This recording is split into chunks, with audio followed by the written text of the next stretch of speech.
Hey soul family, welcome back to my YouTube channel Priyanka 777 tarot. Guys, आज मैंने cards निकाले हैं कि आज दिन भर में सुबह से लेकर आज तक थर्ड पार्टी किस एनर्जीज़ में थी और आपको लेकर क्या सोच रही थी। गाइज, आपको पता है थर्ड पार्टी उससे उसके खुद के बनाए कर्मों से डर रही है।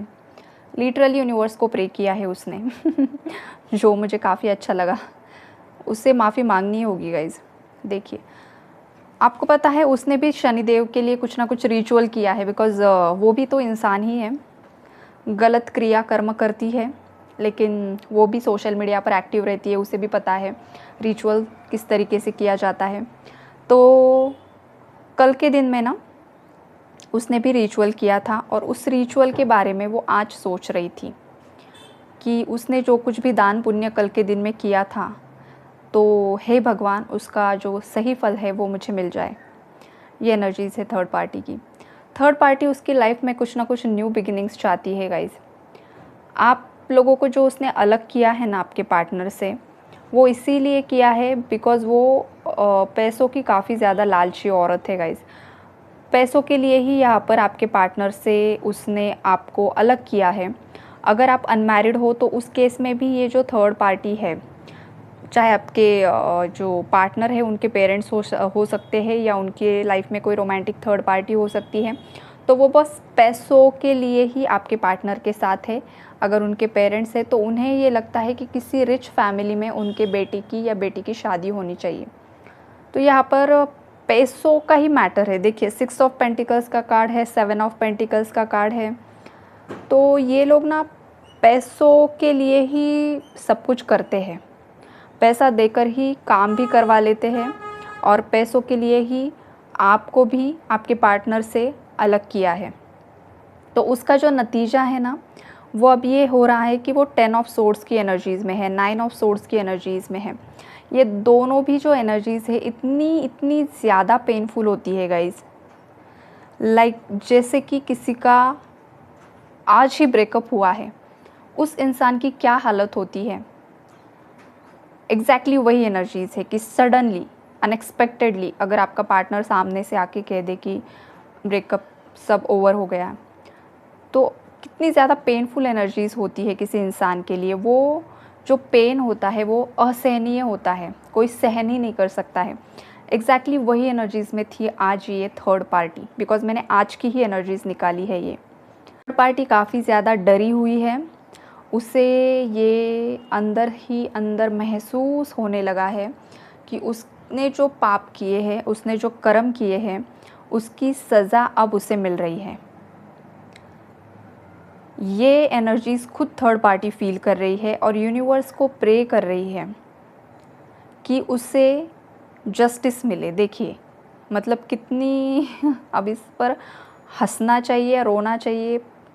मतलब खुद ही दूसरों के साथ गलत करो और जब खुद का कर्मा फेस करने की बारी आए तो खुद के जस्टिस के लिए प्रे करो। ये सब चल रहा है इस थर्ड पार्टी का। हो सकता है इसके घर में कोई बीमार है या ये खुद बीमार पड़ चुकी है और ये जो हेल्थ इशू है वो काफ़ी ज़्यादा बड़ा है या बढ़ रहा है, उसमें रिकवरी बिल्कुल भी नहीं आ रही है और हॉस्पिटल्स में इन लोगों का पैसा काफ़ी ज़्यादा जा रहा है। पैसा बिल्कुल भी नहीं टिक रहा है इनके घर में। जैसे ही पैसा कहीं पर से भी आता है तो वो पैसा मतलब निकल ही जाता है। सेविंग्स बिल्कुल भी नहीं दिख रही है इन लोगों की। काफ़ी ज़्यादा पेनफुल एनर्जीज़ में है। पास्ट में पता है गाइस, इस थर्ड पार्टी ने ना आपको और आपके पार्टनर को अलग करके बहुत ज़्यादा मज़े लिए थे, बहुत ज़्यादा। मतलब तब तो वो एकदम हवा में थी कि उसने जैसे कि कोई मिशन पार कर लिया है, एकदम बड़ी जीत हासिल कर ली है। इस एनर्जीज़ में थी वो, काफ़ी ज़्यादा खुश रहती थी, अपने ही धुन में रहना, ये सब उसने किया और तब आप पेन में थे। और अब क्या हो रहा है ना, अब इसके कर्मों का घड़ा भर रहा है, धीरे धीरे भर रहा है। अभी पूरा नहीं भरा है गाइस, पूरा नहीं भरा है, अभी भी वक्त है थोड़ा पूरा भरने के लिए। पूरा जब भर जाएगा तो जो नतीजे होंगे वो आपके सामने खुद आ जाएंगे। लेकिन अभी ना, अभी ये पेन में है, कर्मा फेस कर रही है, लेकिन ये है ना अंदर ही अंदर है सब। मतलब अभी बाहर तक लोगों के सामने नहीं आया है। और कुछ लोगों के केसेस में थर्ड पार्टी का ये जो कर्मा है वो बाहरी लोग भी गॉसिप बना रहे हैं कि आपके साथ जो गलत किया ना थर्ड पार्टी ने, उसी का नतीजा है कि करंटली वो ये कर्मा फेस कर रही है। लोग बातें भी बना रहे हैं 20% लोगों के केस में, और बाकी के जो है 80% उन लोगों के केस में ये पॉसिबिलिटीज़ है कि ये जो कर्मा फेस कर रहे हैं, जो इमोशनल पेन से गो थ्रू कर रहे हैं, या जो कुछ भी बीमारी इसे लगी हुई है, ये सब अभी बाहर सोसाइटी में रिवील नहीं किया है इन लोगों ने। अंदर ही अंदर सब सीक्रेट्स रखे हुए हैं। इसलिए हो सकता है कि आप तक ये बातें नहीं पहुंच रही है और आपको लग रहा है कि थर्ड पार्टी की लाइफ में कुछ गलत नहीं हो रहा है। ये भी एनर्जीज़ है यहाँ पर। इसने जो भी चालाकियाँ आपके साथ की थी, आपके पार्टनर के साथ की थी और बाकी लोगों के साथ भी की थी, आज की रीडिंग में एनर्जीज़ ये है कि इस थर्ड पार्टी ने आपकी ज़िंदगी के साथ तो खेला ही खेला है, लेकिन इससे पहले भी बहुत सारे लोगों की लाइफ स्पॉइल करने के लिए ये थर्ड पार्टी ज़िम्मेदार थी। खुद के रिलेटिव्स, उसके खुद के रिलेटिव्स, उसके खुद के हस्बैंड या वाइफ के रिलेटिव्स, उनकी ज़िंदगियाँ, बहुत सारे लोगों की लाइफ इस थर्ड पार्टी ने स्पॉइल की है। और ये सहारा हमेशा लेती थी तंत्र मंत्र का, बिकॉज़ इसके पास इतना खुद का टैलेंट है ही नहीं कि ये कुछ कर सके। इसके दिमाग में 24/7 बस यही घूमता रहता है, ये मेली क्रियाएँ, ये नेगेटिव स्पेल वर्क्स, यही बस। और इसका जो नतीजा है ना, वो आप भुगत रही है। देखिए डार्कनेस कितना आया है इसकी लाइफ में। 9 ऑफ सोर्ड्स और 10 ऑफ सोर्ड्स की एनर्जीज़ यहाँ पर 2 कार्ड्स आए हैं गाइज़। तो कार्मिक साइकिल जो भी थी ना उसकी, वो कंप्लीट होगी। उसे काफ़ी गंदे तरीके का कर्मा ऑलरेडी मिल रहा है और आने वाले समय में भी मिलने वाला है। यहाँ पर ना मुझे काफ़ी ज़्यादा स्ट्रॉन्गली प्रॉपर्टी को लेकर कुछ ना कुछ इश्यूज़ स्ट्रॉन्गली निकल कर आ रहे हैं। प्रॉपर्टी को लेकर झगड़ा हो रहा है, या आने वाले समय में झगड़ा हो सकता है। हो सकता है कि ये जो थर्ड पार्टी है वो आपके पार्टनर के हक का ही आपके पार्टनर को देने के लिए तैयार नहीं है। अगर ये आपके इन लॉज़ है, अगर आप ऑलरेडी मैरिड हो तो उस केस में, अगर आपके पार्टनर ने किसी और से शादी की है, उस केस में, अगर कोई बिज़नेस है, पार्टनरशिप में है, फैमिली में, रिलेटिव्स में, तो वहाँ पर दिक्कतें चल रही हैं। ब्लेम गेम की एनर्जीज़ है। एक दूसरे के दुश्मन बने हुए हैं लोग यहाँ पर।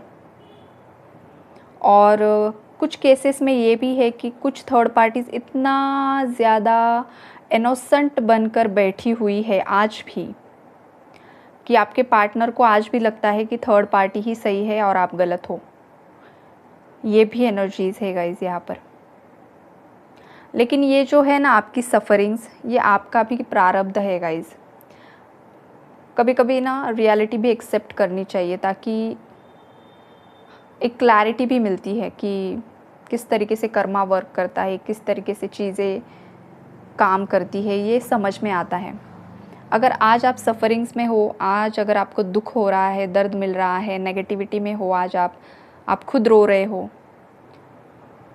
तो ये जो आपके आंसू है ना, इसका बदला खुद काली माता लेगी। ये तो होगा।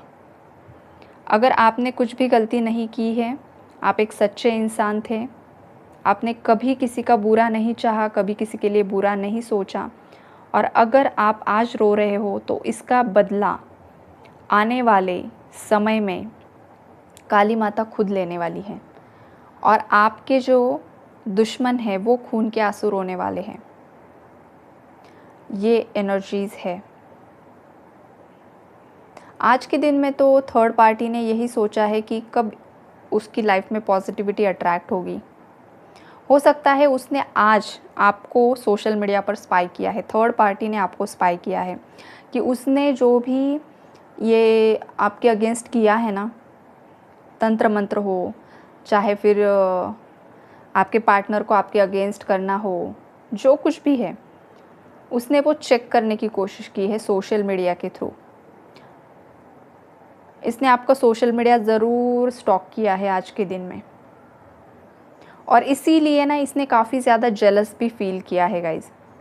हो सकता है कि आपने अच्छे अच्छे पोस्ट डाले हैं, आपकी वीडियोस काफ़ी अच्छी है, अगर आपके अकाउंट में प्राइवेसी नहीं है, पब्लिक अकाउंट है, तो हो सकता है आपने जो भी वहाँ पर पोस्ट डाल कर रखी है वो काफ़ी ज़्यादा अच्छी है, पॉजिटिव है।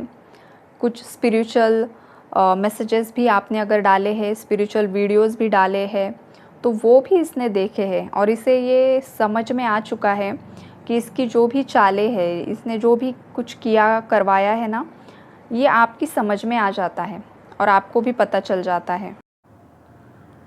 आपने अगर किसी और टैरो रीडर की या टैरो से रिलेटेड कुछ रील्स या कुछ वीडियोस अपलोड किया था जिसमें एनर्जी अपडेट था, थर्ड पार्टी से रिलेटेड या आपके पार्टनर की फीलिंग्स से रिलेटेड, जो कुछ भी आपने हो सकता है आपकी स्टोरी पर डाला था या कुछ टॉन्ट डाला था, जो कुछ भी किया था, थर्ड पार्टी ने देखा है, सुना है और उसे ये समझ में आ चुका है कि आप उसकी जो चालें हैं वो समझ चुके हो, वो अवेयर हो गई है गाइस। और इसी बात का डर उसे आज सता रहा था कि हे भगवान क्या से क्या हो गया। बिकॉज़ हो सकता है कि मतलब पहले उसे ये सब लग रहा था बहुत आसान होगा, सब चीज़ें उसके फेवर में आ जाएगी। ये जो व्हील ऑफ फॉर्चून का कार्ड आया है, उसे लगा था कि चीज़ें उसके फेवर में आएगी, उसके साथ काम करेगी, लेकिन सब उल्टा हो गया। उसने जो सोचा वो कुछ भी नहीं हो पाया। इसी बात का उसे डर सता रहा है। हो सकता है कि इसके घर फैमिली में ना ये अकेली पड़ चुकी है या अकेला पड़ चुका है, और ये ना आपके पार्टनर की भी एनर्जीज़ मुझे थोड़ी सी पिक हो रही है कि आपके पार्टनर उन्हीं के घर में अकेले पड़ चुके हैं और काफ़ी ज़्यादा आपको मिस कर रहे थे। आज के दिन में मिसिंग एनर्जीज़ काफ़ी ज़्यादा स्ट्रॉन्ग थी। उनका जो मतलब उनके जो इमोशंस है वो आपके साथ एक्सप्रेस करना चाहते थे, फिर से दोबारा आपसे जुड़ना चाहते थे, लेकिन ये थर्ड पार्टी एनर्जी इतनी ज़्यादा कंट्रोलिंग है, इतना ज़्यादा इसने आपके पार्टनर का ब्रेन वॉश करके रखा है, इतना ज़्यादा इमोशनल ब्लैकमेल करके रखा है, कस्में वादे देकर रखे हैं, बहुत कुछ तंत्र मंत्र करके उनकी बुद्धि को बांध कर रखा हुआ है, और कुछ केसेस में प्लानेटरी इश्यूज़ भी हैं। इसलिए आपके पार्टनर को समझ में नहीं आ रहा है कि किसका साथ दूँ मैं, कौन सही है कौन गलत है। कभी कभी आपके पार्टनर को आप सही लगते हो, कभी कभी थर्ड पार्टी सही लगती है, और फिर वो कंफ्यूज्ड हो जाते हैं क्या करे क्या ना करे। ये कैसी मुश्किल है इस मुश्किल में फंस जाते हैं वो। ये एनर्जीज़ है। तो ओवरऑल थर्ड पार्टी ने आज तो आपको स्पाई किया है, जमकर स्पाई किया है, आपके बारे में बहुत सारी जो इन्फॉर्मेशंस है कलेक्ट करने की कोशिश की है कि आपकी लाइफ में क्या चल रहा है, क्या नहीं चल रहा है, आप कितनी ज़्यादा ग्रोथ कर रहे हो या आप वहीं पर अटके हुए हो, सैड सैड स्टोरीज़ लगा रहे हो, सैड पोस्ट अपलोड कर रहे हो। तो गाइज़, एक मैं आपको इस प्लेटफॉर्म से सलाह देना चाहूँगी, आप पर है ये, आपको करना है नहीं करना है। कभी भी आपकी जो पर्सनल लाइफ है ना, उसे इतना भी ज़्यादा मत शो कीजिए कि लोगों की नज़र लग जाए। करना है लेकिन लिमिट में करना है, ज़्यादा नहीं करना है। बिकॉज़ आजकल के लोगों की नज़र बिल्कुल भी ठीक नहीं है, अच्छी नहीं होती है। अच्छे खासे रिलेशनशिप बर्बाद हो जाते हैं, अच्छी खासी चीज़ें स्पॉइल हो जाती हैं। आपकी अचीवमेंट्स भी आप पोस्ट कीजिए, लेकिन कब कीजिए, थोड़ा वक्त निकल कर जाने दीजिए, उसके बाद पोस्ट कीजिए। एकदम चीज़ें हो जाने के बाद ही अगर आप पोस्ट करोगे ना, तो वो स्पॉइल हो जाता है। थोड़ा सा समय निकल जाने के बाद हमेशा चीज़ें पोस्ट करनी चाहिए, या थोड़ा सा कम कर दीजिए। बाकी आप अदर पोस्ट कर सकते हो, स्टोरी में लगा सकते हो, जो कुछ भी आपको पसंद है, लेकिन आपकी पर्सनल लाइफ के बारे में लोगों को उतना ही शेयर करना है जितना उन्हें मालूम होना चाहिए। अगर आप ज़्यादा ही डालोगे ना, तो फिर उसका जो नकारात्मक प्रभाव है वो आप पर ही पड़ने वाला है। शायद ये मैसेज किसी के लिए बहुत ज़्यादा ज़रूरी था, इसलिए मैं बोल रही हूँ। बिकॉज़ मुझे एनर्जी स्पीक हो रही है कि यहाँ पर कोई है जो हद से ज़्यादा अपनी पर्सनल लाइफ को सोशल मीडिया पर अपलोड किए जा रहा है, कोई है। तो ये जो मैसेज है वो आपके लिए है। ज़्यादा आपकी पर्सनल लाइफ को बाहरी दुनिया के साथ शेयर करने की ज़रूरत नहीं है। ये आपके लिए मैसेज है, ओके। तो गाइज़ ये है आज की आपकी रीडिंग। अगर पसंद आती है तो लाइक ज़रूर कीजिए और हमेशा की तरह आप अपने आप पर काम कीजिए, वर्क कीजिए, खुश रहिए। God bless you all.